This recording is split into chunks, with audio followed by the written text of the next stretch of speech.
Minecraftga skin yuklash uchun bizga Minecraft va mana shu ilova kerak bo'ladi. Ilova silkasini kommentariyada qoldiraman. Undan oldin kanalga obuna bo'ling. Birinchi bo'lib ilovani ochamiz. Skins degan bo'limga o'tamiz va xohlagan skinimizni tanlaymiz. Tanlagandan keyin pastga tushib Установить в Minecraft tugmasini bosamiz.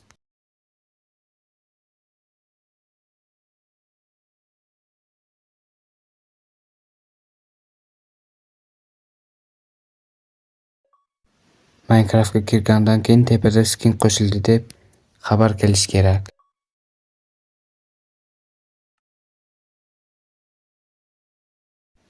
Garderobga kirib, redaktorovать personajni ustiga bosamiz.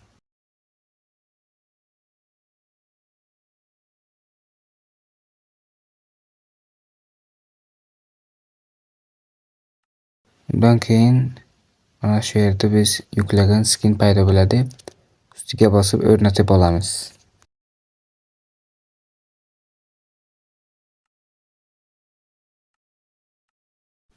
Skinni o'rnatib oldik. Videoni shu yergacha ko'rganingiz uchun rahmat. Keyingi videolarda nima haqida video chiqaray?